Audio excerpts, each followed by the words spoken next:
How you doing, everybody? So today we're going to be doing a meta tier list.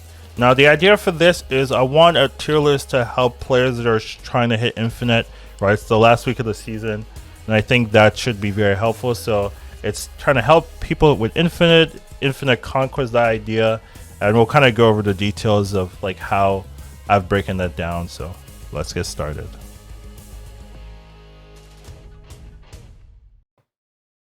Alright, the goal of this video is to help players that are still looking to hit infinite and people that want to get infinite conquest. Just a general tier list or guide for like what decks to play and how to pilot them, just that kind of thing. So this is generally just a stat focused video, stat focused tier list. Here's like an example of how I'm going to have everything shown up. We're going to have a standard list. So that standard list just is the most popular list. Generally, there's like one caveat, but most of the time it's just the most popular list. So usually those lists are going to be very practiced. They're going to have the most played. I'm showcasing the stats as well. This is something I haven't really done, but we're going to have the stats there so you can actually just see, oh, it's been played this many times, average Q's, win rate. And then the bottom one is just the highest performing deck generally. So usually those are going to be a lot less played. So they're going to be less tested. So it could be like this deck is just good into the people that's playing it, that bubble meta they have. So it might not actually be like the best deck, but it might be good in their circumstances, or it just might be being piloted by a very skilled player, and maybe it requires these like intricacies that you might not know as someone who's just taking their deck for themselves. So those decks usually are better, right? But they might require more know-how or more knowledge of the matchup or the meta game to perform as good as it's being shown. But it's still there if you want to test it out. And then on the right is just the example, their overall win rate, overall popularity, which can be a good read into like something with a high tier list, high popularity. Just means like it's very easy to play, easy to pilot. So those are ones I do recommend. And then the cube rate. So sometimes there'll be decks with very low win rates, but when it comes to the cube rate, it performs decently well. Now, personally, I'm not the biggest fan of looking at cube rate to guide your decisions, just because cube rate is more a function of how good is your opponent at identifying how favored they are in a match or not, right? It's not necessarily, oh, this deck does really well, so has a huge cube rate. It's more like my opponent doesn't know what I'm doing, so I can win easier, right? So I would generally lean towards win rate more than cube rate, but sometimes decks like negative and stuff, those don't really do well in terms of the win rate because they're leaving all the time. But when they do well, they win a lot of cubes, so they have good cube rate. So that's just some caveat there. But this is just a standard is Agatha stuff. This is what Agatha would look like. We don't have Agatha in the list. So here, in terms of the tiers, I'm not using like my own judgment per se. I'm just kind of looking at the win rates to dictate the tiers. I did kind of make the arbitrary numbers. So 58 plus, if you have a win rate above that, I'm going to put you in tier 0, 57 to 58, and then down we go. So that's just how I'm looking at the tiers. Honestly, the tiers don't really matter, but I say this every time and no one ever listens. So whatever, here's the tiers if you want it. And this is the untapped settings I'm using. So I'm not using infinite plus, right? Because when you go into there, holistically, the stats are weird, because once you get into infinite, you really don't have to care too much about what you're playing and how you're doing. It's only at the very high levels do you really care. Like once you're in the ranked infinite, do you really start caring again too much? And even there, the meta is very bubble meta, because you're fighting the same like maybe 100 players or so, 200 players. So even there, the stats are weird. So I think in terms of having people that are actually trying to get into infinite, looking at the 70 to 99 is like a little bit better for or more accurate. So that's what I'm using. So that's the data we have there. So let's get started. So first off, right, the only one in tier 0 would be bounce. So the only caveat is like bounce isn't that popular. It's a 1% popularity, which isn't that high, right? But in terms of the win rates, it's just a really solid deck that can do a lot of damage if you know how to pilot it, right? You could say it's maybe a harder deck to play than some of the other decks that you can play in this game, but generally, I think if you play it for a little bit, you'll start understanding like the moves. But in terms of just best stats, best win rate, Bounce does do the best. It has a lot of tools to work with, and you are playing like good cards, Darkhawk, Nico, just generally good and annoying cards, which can sometimes be surprising how effective they can be. Just giving your rocks to your opponent, like in a lot of decks, is just bad, and it just wastes their draw, and it feels really annoying. So there's a lot of consistency, a lot of power here. Has the best stats or the best win rate. Wouldn't necessarily say best stats. If you look through the actual stats for the deck I showcase, a lot of them have very similar stats, like high win rates, high cube rates. We're just looking at the decks holistically. That's really what's deciding, and not the individual decks that we're looking at. But yeah, Bounce tier 0, only one in there. Solid list, but everything else is like super close, right? Like 58.1. Next one is like 57, right? So it's not like you have to play Bounce or anything like that. It's just like based on this arbitrary cutoff point I put, it fits. So I thought there was going to be nothing in tier 0, to be fair, but what do you know? Next up, we have Darkhawk. So once we get into the tiers, it's just the top is what's most popular, and we go down. So it's not like I'm looking at like win rates and going down. It's within the tiers, what's the most popular in that tier bracket, and then we go down. So most popular tier 1 is Darkhawk. A lot of people like playing this deck. It's definitely one of my favorite decks, so I can understand why it's just very popular. It has a lot of good things to go for it. You get to play Miss Marvel, which is probably a reason why it's pretty popular, because you get to play a new card, and has a lot of fun cards in there generally. Second list is a little bit more unique, where you're going Ravonna. So this one kind of utilizes the hobgoblins. I would say it's a little less powerful because of the annihilists, being added. Some people could just throw those goblins back at you, so you have to be careful, right? This is what I'm talking about, like during the metagame, right? The stats would dictate, oh, play Ravonna, hobgoblin, but if you're very aware, you're like, oh, it's good if people aren't playing Annihilus, but once people have Annihilus, they'll just throw it back at you. So, I would definitely lean towards the tried and true Darkhawk decks over the win rate list, even though I put it in there. But, I'm just, this is what I'm here for, just to kind of clarify some things. But yeah, Darkhawk's still very strong, still very good. Do recommend it. Next up, we have She-Not. I would say She-Not overall has like the best stats, in my opinion, but some people just don't like playing the archetype, but it's still good, still really strong. It had like some difficulties when Mobius was a thing, but really don't see Mobius at all anymore. It's kind of been killed. Surprising, like just moving it from 2 to 3 is like enough to kill the card, but that's seems to be the case. So yeah, you could definitely play this out. It has some really powerful combos. We see more people experimenting with other She-Not stuff. I've definitely seen some like Moon Girl She-Not come back, which used to be like a popular thing that a lot of people weren't really playing, but now you see some alternatives. But generally, She-Not, just a really strong archetype.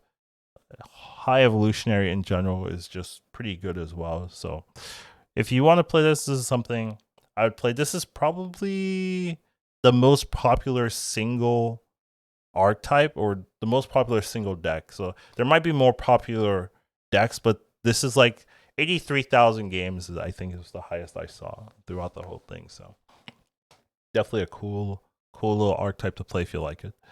Next up, we have Shuri. So Shuri is still good. I think this is not surprising. Shuri's been good forever, basically. And even the nerf to 4/1 hasn't really done too much. Like, you nerf 1 power of Shuri, doesn't really matter. So you still do the same thing. You play Shuri into something, into Taskmaster. Like, that's as good as it gets, and you win the game. So you can still do that. It's pretty simple deck to play compared to some of the other decks. So if you like it, still has a lot of win conditions that are still good. So yeah, nothing too much to say about Shuri. Next up, we have Lockdown. So some people hate this archetype, and I can see why, right? Lockdown is really annoying. You just kind of shut down what your opponent wants to do, especially with Miss Marvel being added into the game. Now you can go Miss Marvel into Professor X, and you can just kind of win that Professor X lane because you're getting that +5 power. Not to mention you have Jeff as a insurance if you need that extra 3. So, and then if you're playing Daredevil as well, you can like guarantee that you win that Professor X lane. So there's just a lot of power in Lockdown. And then on top of that, right, once you lock down with Professor X, you just Goliath that extra lane and you get the win. So just annoying deck that works, right? And if you're trying to climb, if you're trying to hit infinite, you want a deck that works. This is something that you can do. Pretty true tested. There's a lot of evidence to show this is a powerful deck to play. So feel free. Next up, we have Loki. So Loki is not like tier 0, even tier 1. This is the top of tier, or the most popular of tier 2 would be Loki. Definitely a good deck, right? But it seems that it's not necessarily like fully dominating as it used to, right? So I will say, like, when it comes to high gameplay, like Loki's still like a problem, quote unquote, in terms of like how efficient it can be. This is definitely an archetype that gets better as you know more about the metagame, you know more about what your opponent's trying to do. Loki can definitely just be a tool that gives you lots of different answers, even if that's not your whole game plan. Because you could splash Loki in other decks and it just works really well. So that's like where a lot of high level players will be at. They'll just splash a Loki, even though their deck isn't necessarily Loki based. It just gives you tools to win our matchups that you might not be able to win without Loki. So just a strong archetype in particular. But when it comes to like Loki as a whole, holistically, for people that are trying to hit infinite, right, it does well, right? It's tier 2, but not like crazy win rates or anything, but still has a really high cube rate. So that's something to keep in mind, even though I don't really fully trust cube rates. It's still some indication of like how easy it is to win with the archetype. So Loki's still good. If you want to play it, you can. A lot of people are playing it with Werewolf. It used to be Elsa. That was the main combo. You go Elsa with Collector Loki, that kind of stuff. Now it's Werewolf. Werewolf's just like a better Elsa in a lot of cases. So as long as you're playing on reveals. So let's move on. Next up, we have Discard. So Discard is a deck I have come to appreciate, I guess, over time. Even though it's a little bit telegraphed, in my opinion, I just think the power you can just put out if you have a good curve is just very hard to deal with. If your curve is nice and you just vomit it out, it's just so much power. Sometimes people ignore how much work your swarms are doing, and you can snap super early with this deck, which is nice because once people snap and you snap back or something like that, like they just get locked in and they don't leave. So you can pretty much use that to your advantage and get some really good wins with Discard. But overall, just a solid list. It's pretty telegraphed is like the one issue when it comes to high level. But if you're trying to hit infinite, that's not really a problem. You just want the wins. So play it out, win your games, move on, get your infinite. Seems good. Next up, we have High Evolutionary. So this is a little bit different than the She-Hulk. The She-Not, even though She-Not also uses High Evolutionary, this is definitely significantly more focused on the High Evolutionary part of the deck. Whereas sometimes you're playing Abomination, where normally you're not playing Abomination, you're focused on Hulk, you're just trying to get this big power down using your High Evolutionary cards to get you value. So still good, still pretty popular, not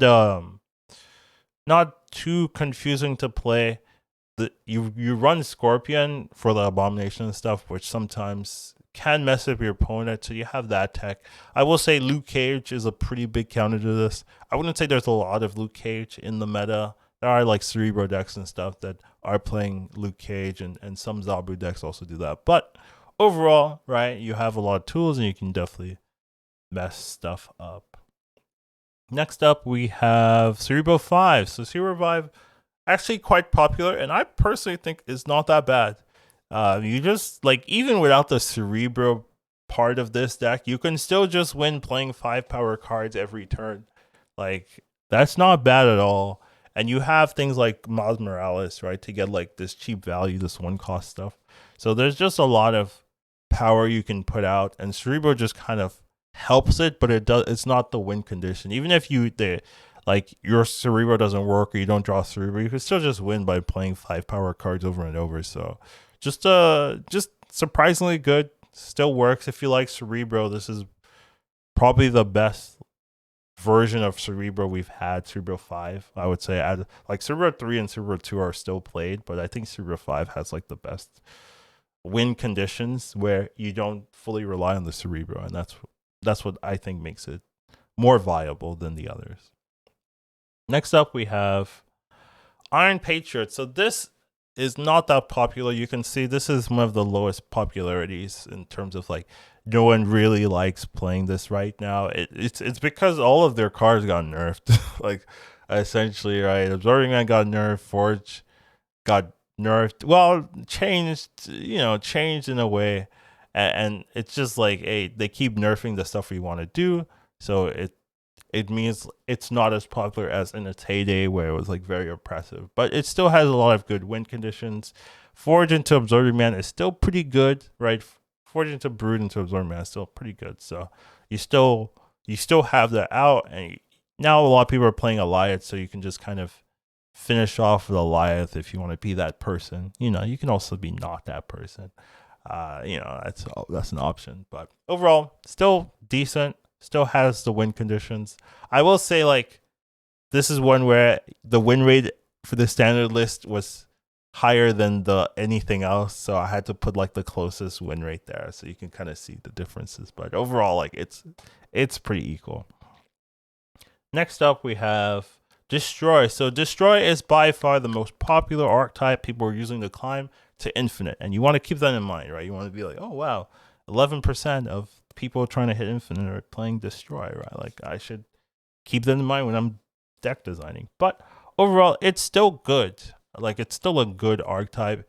People like playing Deadpool and then destroying Deadpool and then playing Deadpool again and then destroying Deadpool and then buffing Deadpool and then playing Deadpool again, like, and then destroying him again. Like, people like that. I don't know. Like, I don't necessarily love that, but I understand it, especially if you can make it huge, like 16 power Deadpools, especially if you're playing Null or anything like that. It's really nice. So a lot of people like playing the Deadpool. Seems like a fun thing. If you like it, maybe you're a Destroy player, you can definitely take a look at some of these lists and see if you can adjust it or just have your own spin. A lot of people play Taskmaster as well.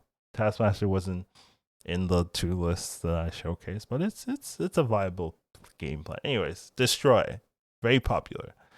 Moving on. Next up, we have Ongoing. So Ongoing, essentially, all right. Next one is Miss Marvels, right? Okay, they're the same list, honestly, right? But they're distinct enough that they have their own like archetypes. But Ongoing is essentially Miss Marvel essentially Ongoing. Ongoing is a little bit more like Spectrum Onslaught focus, where everything is ongoing. The Miss Marvel, sometimes you don't necessarily have to have every single card except for Nightcrawler being an ongoing.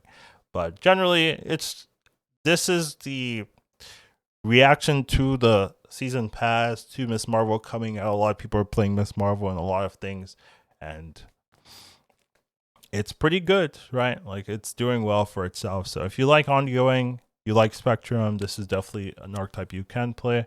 Same vein, Miss Marvel. This one's a little bit more focused on the Miss Marvel aspect, where you're running lots of weird 4s and Iron Man stuff to take advantage of it. Here, there's no Iron Man. Here, you're running like Miss Marvel, Iron Man, Claw, Onslaught, that kind of thing. Just fully indexing on the Miss Marvel, where the other one, you don't necessarily need to even play Miss Marvel to win at all. So that's like the differences between some of the lists, but they're pretty similar to me, in my opinion. So, if you like Miss Marvel, you have a plethora of options, essentially, is what I'm saying. So feel free. Next up, we have Electro Ramp. So Electro Ramp also uses Miss Marvel. I know. Like, what is this? Like, Miss Marvel's pretty good, it turns out. So this one I would say is a pretty standard old list. A lot of people were hoping that Sandman would be enough to kind of stop these like flood decks, but I wouldn't necessarily say it is. Sandman is okay, but there's just too many people playing Eliath that it doesn't matter because yeah, you could play bounce and stuff, and like Sandman will mess with your bounce deck, but a lot of times, like as you play the game, you'll just see like, oh, you play Sandman, and then they do whatever, and then they play Eliath on the final turn, and they beat you because their Eliath has higher priority than you because you played Sandman. So it's not that great, but there are some matchups where the Sandman just wins you the game outright. So as long as you're aware of that and you can take advantage of it, make sure you snap before they know the Sandman's coming out, then you can get some free wins with that. So there is definitely some advantages to playing this type of deck, but I will just say like Allied kind of makes the advantage kind of moot because there's just so many Alliads running around that a lot of times they don't care too much. As long as they can get priority, they can Alliath you, and then boom, like it doesn't matter. So just be careful about that. But still, good deck. I know I've been bashing it, but you can look at the stats for yourself. That's why it's up there, so you can see like it's still doing well. And even the standard list has a lot of plays and a lot of wins. So strong list. Next up, we have Galactus. So I'm not a Galactus fan. I don't have Galactus, to be fair, right? Like that's how much of a non-fan I am, but it still works. But it works in an annoying way in that you don't always even want to be playing Galactus. Some people have done like Galactus with junk, right? But in terms of the stats, it doesn't really show up. But there's definitely some archetypes using Galactus that are a little bit more interesting. But in terms of like standard list, what people are playing, right? They're just playing standard Galactus with hobgoblins and stuff like that in Goliath, and it works if you want to play that. It's just its win rate isn't like dominating or anything, but it's still a popular archetype you want to be aware of. So it's always good to be knowledgeable of what you can fight, right? Like this is definitely a video that can help you with that. Like, hey, this is what people are playing. If they're playing Galactus, this is the most likely list they're playing, Keep that in mind. That kind of stuff. So yeah. Next up we have Move. So Move is decent, right? It's been getting some support over time. I wouldn't necessarily say it's getting enough support where it's like a threat. That's too meanly worded, but it's okay, right? And the stats are decent. So Move is an okay archetype. Popularity isn't that high. Cube rate is decent. So it's just a deck. If you like Move, if you're Molt or anything like that, you can play something like this. It does work well. Your second list doesn't run Heimdall at all, but it has other ways. It's more like Silky Smooth Move, which is pretty good, where the first list is more traditional Move deck where you're running Heimdall and everything you want. Next up, we have Junk. So this is the top of tier 4. So even though Junk was prophesized to be really good once Annihilus came out, honestly, the stats don't really fully agree. Now, there are some good Junk decks. Now, I'm not saying Junk is bad or you shouldn't play anything in this list, right? Just looking through it personally, like all the decks that I'm showcasing have like very decent stats. You could play any of these and probably hit infinite, right? But when we look at Junk holistically as an archetype, its stats aren't very good, even though it's very popular, right? 5% is pretty high, like top 6, 7 most popular archetype to play due to Annihilus coming out and stuff. But in terms of like holistically, there's a lot of pitfalls you can go get into in deck design that can just make your deck not functional, as well as people are hyper aware of Junk right now, so your strategies might not work as well as you hope. People might just be running random carnages and stuff like that. Destroys the most popular archetype right now. So there's just a lot of ways for your Junk deck not to work out at all. So that's something to keep in mind. However, different metas and stuff like that, maybe months in the future or so, junk could just be like, ooh, disgustingly good, right? So just right now in this hyper destroy meta game, junk isn't the best. Isn't what I would be using to climb if you were trying to hit infinite, but it is a fun archetype, and there are a lot of ways to just destroy or lock out your opponent from doing anything at all. So if you like it, you like it.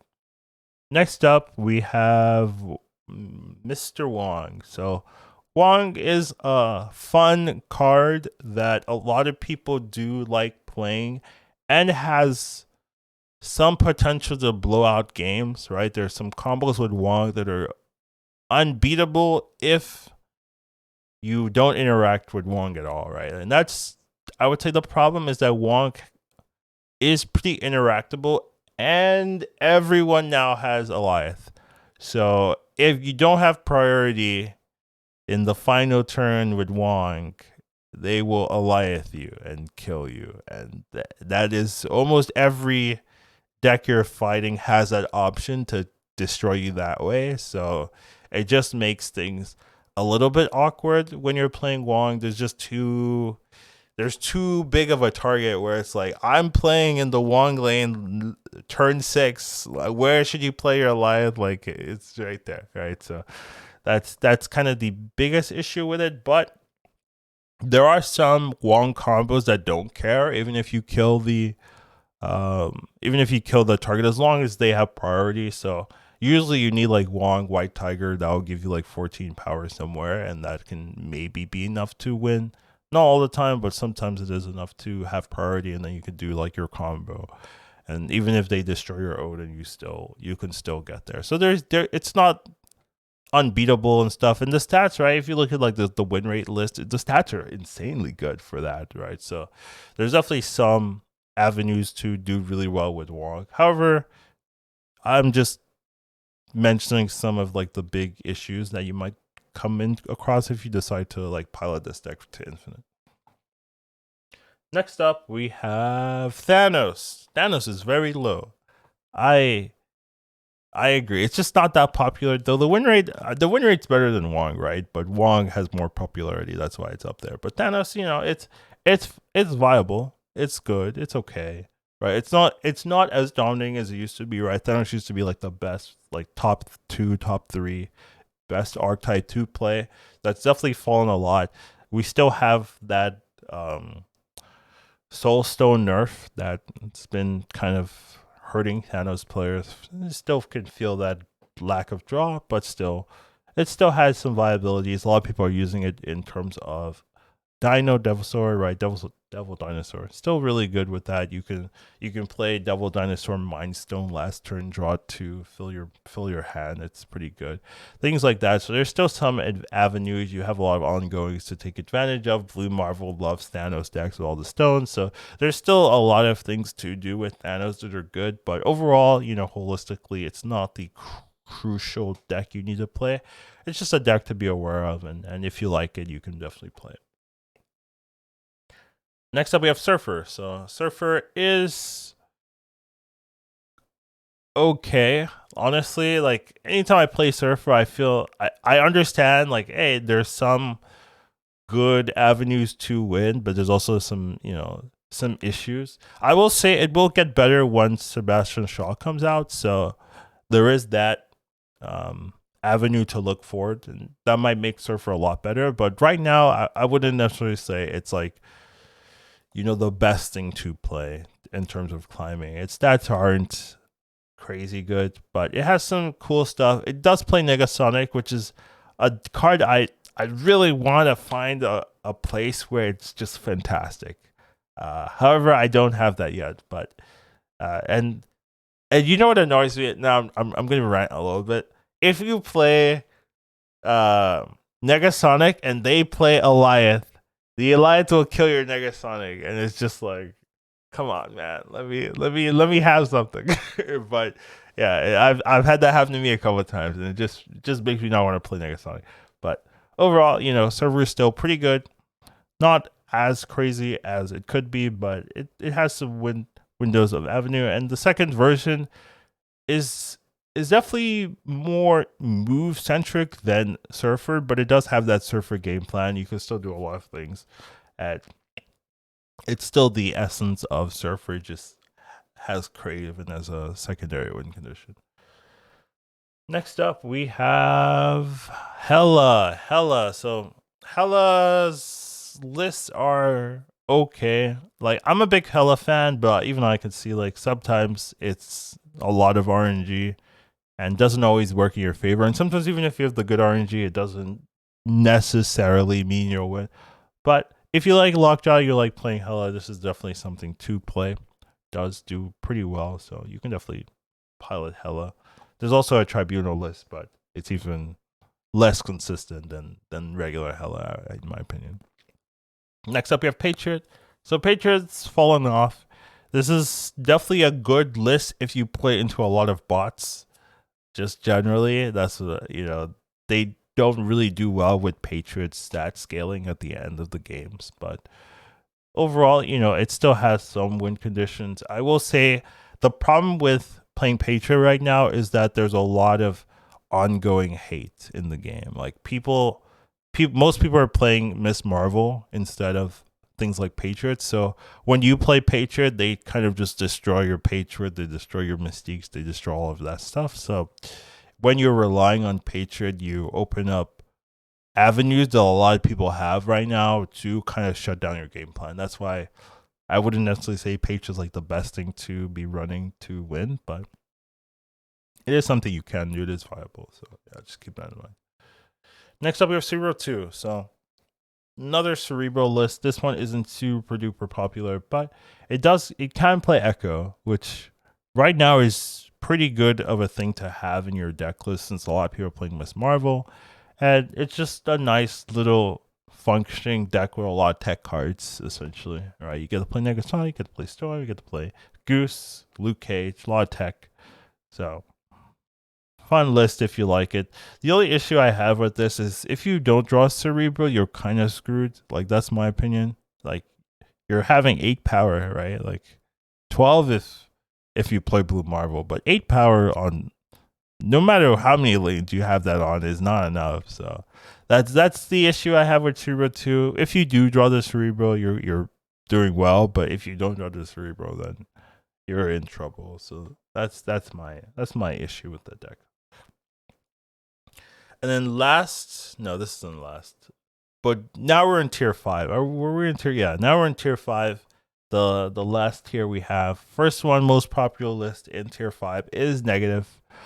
Makes sense because it's a fun deck.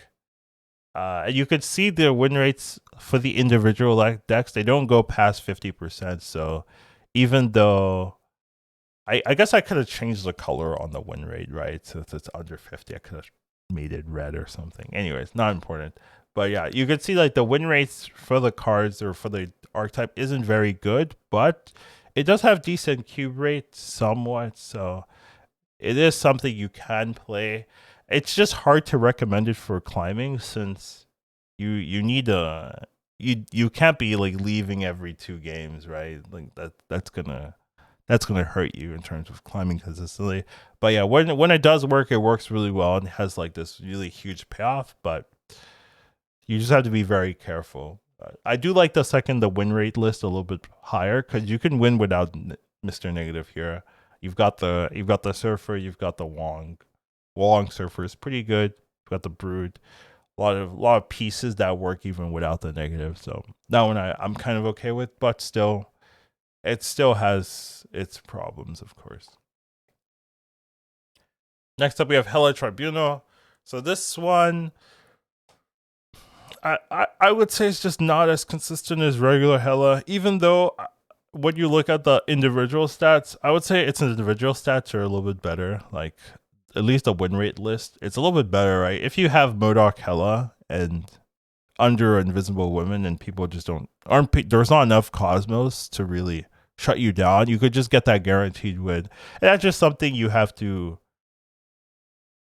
be okay with. Like, hey, my game plan is I play Invisible Woman, Modok Hella, and they don't have anything, and I win, right? So it does work, right? Its cube rate is really high for a deck this low. So you could definitely just get a lot of cubes that way. And if you want to just have like a fun little, I'll just Educatedcollins my way into victory. Like it could definitely work, right? You just have to be aware of when things are not going well and aware of when to leave. And if you can be doing that correctly, you could definitely climb with a deck like this. So I'm not saying like, hey, don't use this deck. I'm just saying that you have to be aware of when to leave, right? Like you might leave 3 games in a row and then get an 8 cuber or a 4 cuber. So that's kind of the idea with a deck like this.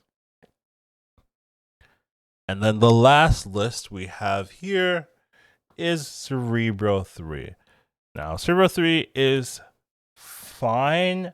Honestly, this was the only list where I couldn't give you the most popular list. The most popular list had horrible stats. Like it was the most popular list, but it was like negative cube rate, negative win rate, like most games. I'm just like not a good sign, right? For Cerebro 3. Every other deck, really, you've seen the standard list, but this one's I kind of had to cherry pick to get like good lists. You can even see usually the win rate lists are above 500 games, and this one, right, couldn't find anything, right? So Cerebro 3, you know, a little bit hit or miss, right? You can see like the cherry pick lists are good. They look great, honestly, but when it comes to like holistically as an archetype, right, it's not doing that great. So you just have to be careful with it. It can win, of course, right? But is it the best climbing lists? Probably not, right? Is it the best list for Infinite or Conquest? Probably not. So those are some of the caveats in there, but still, you know, something to play if you just like Cerebro and you want to play Cerebro 3. Like, I'm not going to stop you. I'm just kind of giving you the information, right? So this is just the data from Untapped, right? Just organized in a clear format. I will just say that there are other decks to play, right? You could definitely find these more niche decks. I'm just giving you the kind of the standard decks you'll see opponents play.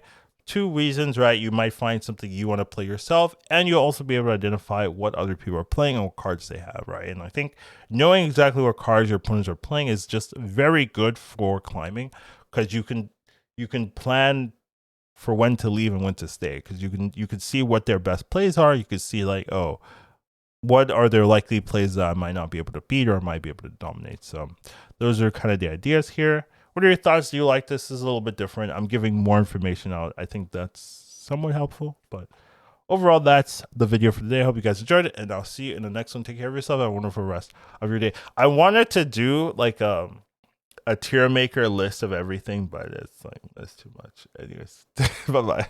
Educatedcollins snap. Once you watch him, you won't go back.